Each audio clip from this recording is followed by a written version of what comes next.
ನಮಸ್ತೆ ನನ್ನೆಲ್ಲ ಅಧ್ಯಾತ್ಮ ಬಂಧುಗಳಿಗೆ ಶುಭ ಶುಕ್ರವಾರ. ಈ ದಿನ ವಿಶೇಷವಾಗಿ ಆರೋಗ್ಯಕ್ಕೆ ಸಂಬಂಧಪಟ್ಟಂತಹ ಒಂದು ಮಂತ್ರವನ್ನು ನಿಮಗೆ ಪಾರಣ ಮಾಡ್ತಾ ಇದ್ದೀನಿ. ಈಗಂತೂ ಕಲಿಯುಗ, ಪ್ರತಿಯೊಬ್ಬರಿಗೂ ಕೂಡ ಯಾವುದಾದ್ರೂ ಒಂದು ಆರೋಗ್ಯ ಸಮಸ್ಯೆಗಳು ಅಥವಾ ಆರೋಗ್ಯ ತೊಂದರೆಗಳು ಇದ್ದೇ ಇರುತ್ತೆ. ಸೊ ಹಾಗಾಗಿ ನಿತ್ಯವಾಗಿ ಈ ಒಂದು ಸ್ತೋತ್ರವನ್ನು ನೀವು ಕೇಳೋದ್ರಿಂದ ನಿಮಗೆ ಎಷ್ಟು ಆರೋಗ್ಯ ಸಮಸ್ಯೆಗಳು ಕಡಿಮೆ ಆಗತ್ತೆ ಅಂತಲೇ ಹೇಳಬಹುದು. ಆ ಮಹಾವಿಷ್ಣುವಿನ ಪೂರ್ಣ ಅನುಗ್ರಹ ನಿಮ್ಮ ಮೇಲೆ ಸದಾ ಇರಲಿ ಅಂತ ಹೇಳಿ ಪ್ರಾರ್ಥನೆಯನ್ನು ಮಾಡ್ತಾ ಬನ್ನಿ ಶ್ಲೋಕ ಪಾರಣವನ್ನು ಶುರು ಮಾಡೋಣ.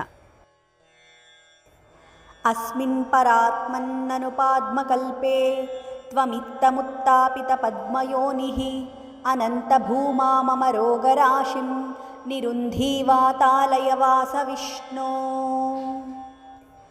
ಅಸ್ಮಿನ್ ಪರಾತ್ಮನ್ನನುಪಾದ್ಮಕಲ್ಪೆ ತ್ವಮಿತ್ತಮುತ್ತಾಪಿತ ಪದ್ಮಯೋನಿಃ ಅನಂತ ಭೂಮಾ ಮಮ ರೋಗರಾಶಿಂ ನಿರುಂಧೀವಾತಾಲಯ ವಾಸ ವಿಷ್ಣೋ.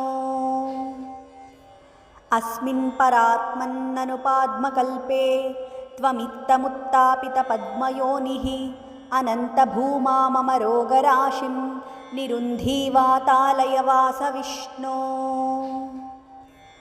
ಅಸ್ಮಿನ್ ಪರಾತ್ಮನ್ನನುಪಾದ್ಮಕಲ್ಪೆ ತ್ವಮಿತ್ತಮುತ್ತಾಪಿತ ಪದ್ಮಯೋನಿಃ ಅನಂತ ಭೂಮಾ ಮಮ ರೋಗರಾಶಿಂ ನಿರುಂಧೀವಾತಾಲಯ ವಾಸ ವಿಷ್ಣೋ. ಅಸ್ಮಿನ್ ಪರಾತ್ಮನ್ನನುಪಾದ್ಮಕಲ್ಪೆ ತ್ವಮಿತ್ತಮುತ್ತಾಪಿತ ಪದ್ಮಯೋನಿಃ ಅನಂತ ಭೂಮಾ ಮಮ ರೋಗರಾಶಿಂ ನಿರುಂಧೀವಾತಾಲಯ ವಾಸ ವಿಷ್ಣೋ. ಅಸ್ಮಿನ್ ಪರಾತ್ಮನ್ನನುಪಾದ್ಮಕಲ್ಪೆ ತ್ವಮಿತ್ತಮುತ್ತಾಪಿತ ಪದ್ಮಯೋನಿಃ ಅನಂತ ಭೂಮಾ ಮಮ ರೋಗರಾಶಿಂ ನಿರುಂಧೀವಾತಾಲಯ ವಾಸ ವಿಷ್ಣೋ. ಅಸ್ಮಿನ್ ಪರಾತ್ಮನ್ನನುಪಾದ್ಮಕಲ್ಪೆ ತ್ವಮಿತ್ತಮುತ್ತಾಪಿತ ಪದ್ಮಯೋನಿಃ ಅನಂತ ಭೂಮಾ ಮಮ ರೋಗರಾಶಿಂ ನಿರುಂಧೀವಾತಾಲಯ ವಾಸ ವಿಷ್ಣೋ. ಅಸ್ಮಿನ್ ಪರಾತ್ಮನ್ನನುಪಾದ್ಮಕಲ್ಪೆ ತ್ವಮಿತ್ತಮುತ್ತಾಪಿತ ಪದ್ಮಯೋನಿಃ ಅನಂತ ಭೂಮಾ ಮಮ ರೋಗರಾಶಿಂ ನಿರುಂಧೀವಾತಾಲಯ ವಾಸ ವಿಷ್ಣೋ.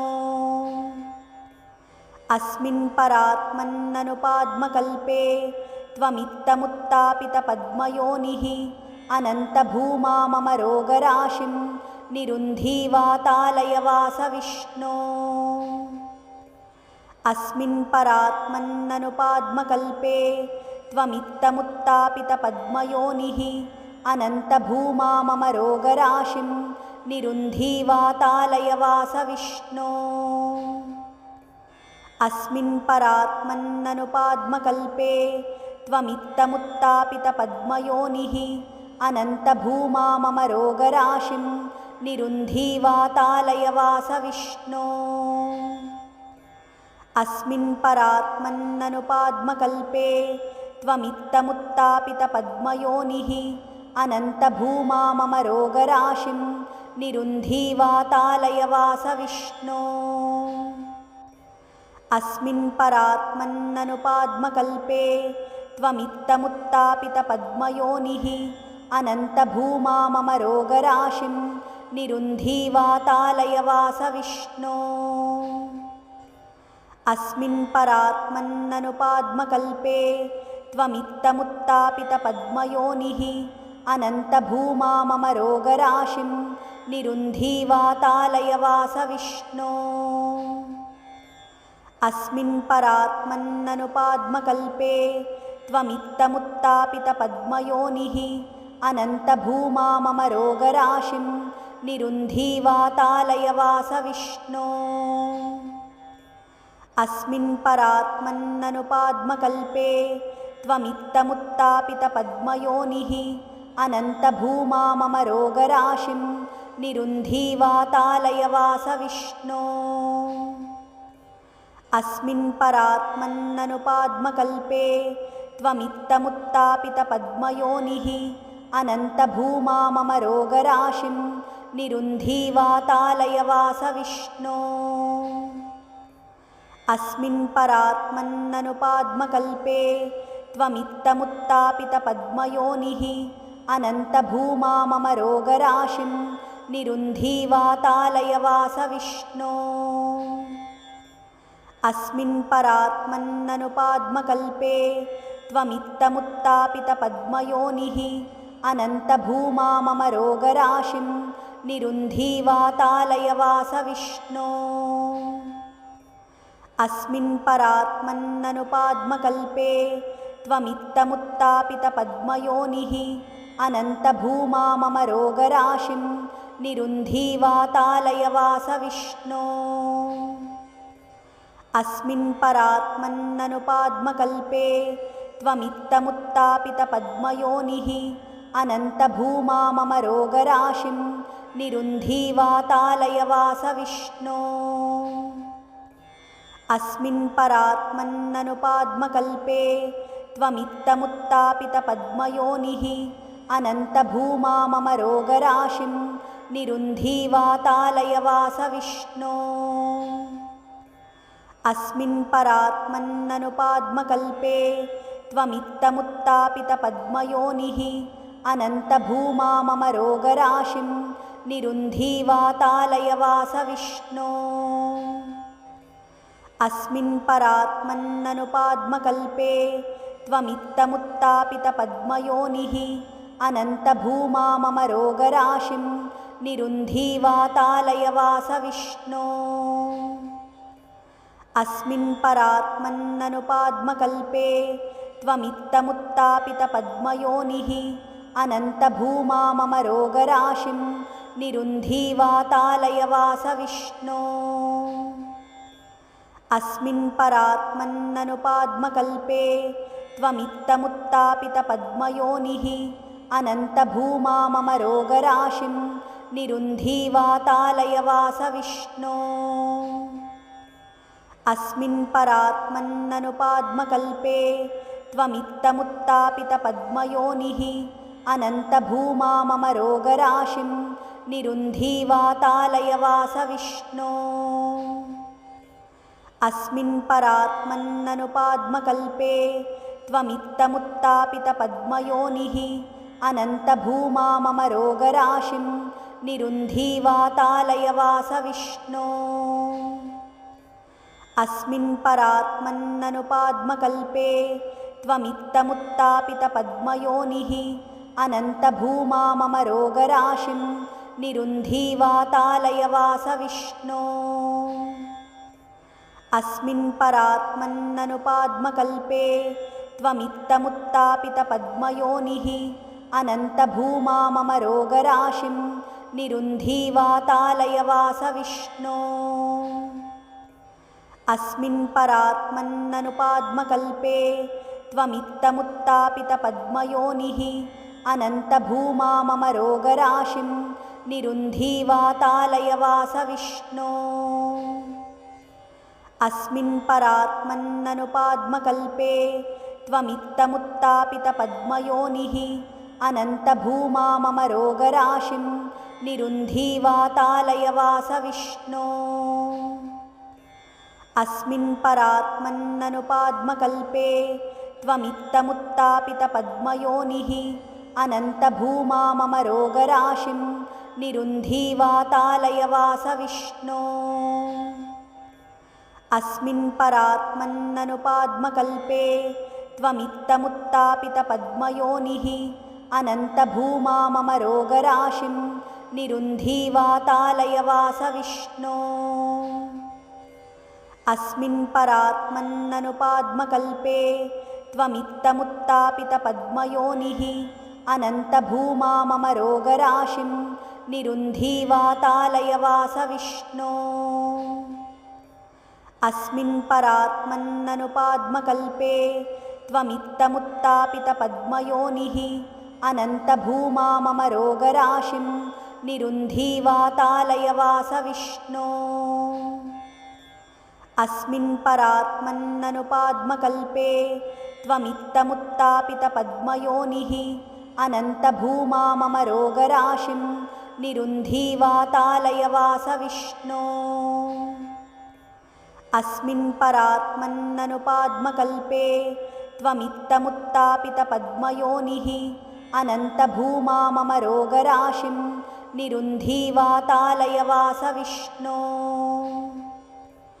अस्मिन् परात्मन्ननुपाद्मकल्पे त्वमित्तमुत्तापितपद्मयोनिः अनन्तभूमा मम रोगराशिं निरुन्धीवातालयवासविष्णो अस्मिन् परात्मन्ननुपाद्मकल्पे त्वमित्तमुत्तापितपद्मयोनिः अनन्तभूमा मम रोगराशिं निरुन्धीवातालयवासविष्णो अस्मिन् परात्मन्ननुपाद्मकल्पे त्वमित्तमुत्तापितपद्मयोनिः अनन्तभूमा मम रोगराशिं निरुन्धीवातालयवासविष्णो अस्मिन् परात्मन्ननुपाद्मकल्पे त्वमित्तमुत्तापितपद्मयोनिः अनन्तभूमा मम रोगराशिं निरुन्धीवातालयवासविष्णो अस्मिन् परात्मन्ननुपाद्मकल्पे त्वमित्तमुत्तापितपद्मयोनिः अनन्तभूमा मम रोगराशिं निरुन्धीवातालयवासविष्णो अस्मिन् परात्मन्ननुपाद्मकल्पे त्वमित्तमुत्तापितपद्मयोनिः अनन्तभूमा मम रोगराशिं निरुन्धीवातालयवासविष्णो अस्मिन् परात्मन्ननुपाद्मकल्पे त्वमित्तमुत्तापितपद्मयोनिः अनन्तभूमा मम रोगराशिं निरुन्धीवातालयवासविष्णो अस्मिन् परात्मन्ननुपाद्मकल्पे त्वमित्तमुत्तापितपद्मयोनिः अनन्तभूमा मम रोगराशिं निरुन्धीवातालयवासविष्णो अस्मिन् परात्मन्ननुपाद्मकल्पे त्वमित्तमुत्तापितपद्मयोनिः अनन्तभूमा मम रोगराशिं निरुन्धीवातालयवासविष्णो अस्मिन् परात्मन्ननुपाद्मकल्पे त्वमित्तमुत्तापितपद्मयोनिः अनन्तभूमा मम रोगराशिं निरुन्धीवातालयवासविष्णो अस्मिन् परात्मन्ननुपाद्मकल्पे त्वमित्तमुत्तापितपद्मयोनिः अनन्तभूमा मम रोगराशिं निरुन्धीवातालयवासविष्णो अस्मिन् परात्मन्ननुपाद्मकल्पे त्वमित्तमुत्तापितपद्मयोनिः अनन्तभूमा मम रोगराशिं निरुन्धीवातालयवासविष्णो अस्मिन् परात्मन्ननुपाद्मकल्पे त्वमित्तमुत्तापितपद्मयोनिः अनन्तभूमा मम रोगराशिं निरुन्धीवातालयवासविष्णो अस्मिन् परात्मन्ननुपाद्मकल्पे त्वमित्तमुत्तापितपद्मयोनिः अनन्तभूमा मम रोगराशिं निरुन्धीवातालयवासविष्णो अस्मिन् परात्मन्ननुपाद्मकल्पे त्वमित्तमुत्तापितपद्मयोनिः अनन्तभूमा मम रोगराशिं निरुन्धीवातालयवासविष्णो अस्मिन् परात्मन्ननुपाद्मकल्पे त्वमित्तमुत्तापितपद्मयोनिः अनन्तभूमा मम रोगराशिं निरुन्धीवातालयवासविष्णो अस्मिन् परात्मन्ननुपाद्मकल्पे त्वमित्तमुत्तापितपद्मयोनिः अनन्तभूमा मम रोगराशिं निरुन्धीवातालयवासविष्णो अस्मिन् परात्मन्ननुपाद्मकल्पे त्वमित्तमुत्तापितपद्मयोनिः अनन्तभूमा मम रोगराशिं निरुन्धीवातालयवासविष्णो अस्मिन् परात्मन्ननुपाद्मकल्पे त्वमित्तमुत्तापितपद्मयोनिः अनन्तभूमा मम रोगराशिं निरुन्धीवातालयवासविष्णो अस्मिन् परात्मन्ननुपाद्मकल्पे त्वमित्तमुत्तापितपद्मयोनिः अनन्तभूमा मम रोगराशिं निरुन्धीवातालयवासविष्णो अस्मिन् परात्मन्ननुपाद्मकल्पे त्वमित्तमुत्तापितपद्मयोनिः अनन्तभूमाममरोगराशिं निरुन्धीवातालयवासविष्णो अस्मिन् परात्मन्ननुपाद्मकल्पे त्वमित्तमुत्तापितपद्मयोनिः अनन्तभूमाममरोगराशिं निरुन्धीवातालयवासविष्णो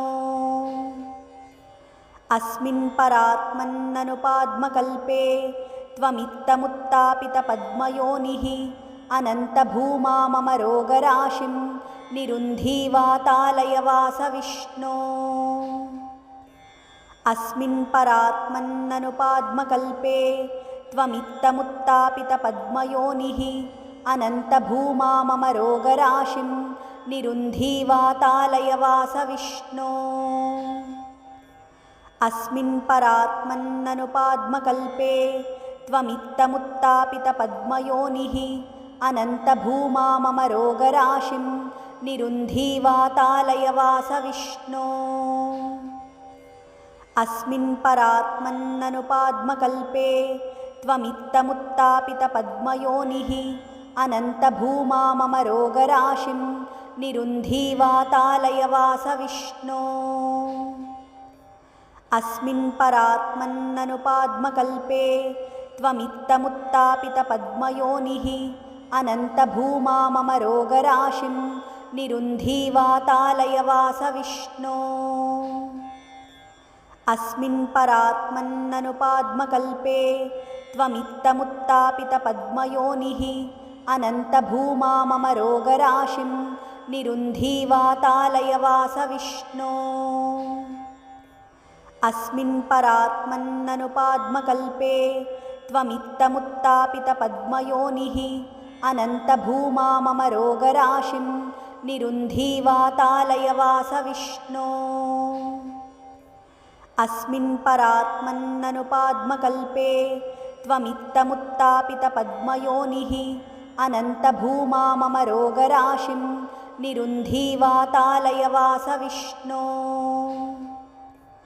अस्मिन् परात्मन्ननुपाद्मकल्पे त्वमित्तमुत्तापितपद्मयोनिः अनन्तभूमाममरोगराशिं निरुन्धीवातालयवासविष्णो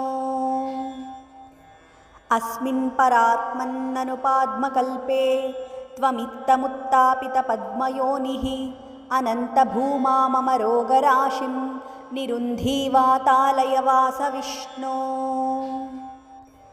अस्मिन् परात्मन्ननुपाद्मकल्पे त्वमित्तमुत्तापितपद्मयोनिः अनन्तभूमाममरोगराशिं निरुन्धीवातालयवासविष्णो अस्मिन् परात्मन्ननुपाद्मकल्पे त्वमित्तमुत्तापितपद्मयोनिः अनन्तभूमाममरोगराशिं निरुन्धीवातालयवासविष्णो अस्मिन् परात्मन्ननुपाद्मकल्पे त्वमित्तमुत्तापितपद्मयोनिः अनन्तभूमाममरोगराशिं निरुन्धीवातालयवासविष्णो अस्मिन् परात्मन्ननुपाद्मकल्पे त्वमित्तमुत्तापितपद्मयोनिः अनन्तभूमाममरोगराशिं निरुन्धीवातालयवासविष्णो अस्मिन् परात्मन्ननुपाद्मकल्पे त्वमित्तमुत्तापितपद्मयोनिः अनन्तभूमाममरोगराशिं निरुन्धीवातालयवासविष्णो अस्मिन् परात्मन्ननुपाद्मकल्पे त्वमित्तमुत्तापितपद्मयोनिः अनन्तभूमाममरोगराशिं निरुन्धीवातालयवासविष्णो अस्मिन् परात्मन्ननुपाद्मकल्पे त्वमित्तमुत्तापितपद्मयोनिः अनन्तभूमाममरोगराशिं निरुन्धीवातालयवासविष्णो अस्मिन् परात्मन्ननुपाद्मकल्पे त्वमित्तमुत्तापितपद्मयोनिः अनन्तभूमाममरोगराशिं निरुन्धीवातालयवास विष्णो अस्मिन् परात्मन्ननुपाद्मकल्पे त्वमित्तमुत्तापितपद्मयोनिः अनन्तभूमा मम रोगराशिं निरुन्धीवातालयवास विष्णो अस्मिन् परात्मन्ननुपाद्मकल्पे त्वमित्तमुत्तापितपद्मयोनिः अनन्तभूमा मम रोगराशिं निरुन्धीवातालयवास विष्णो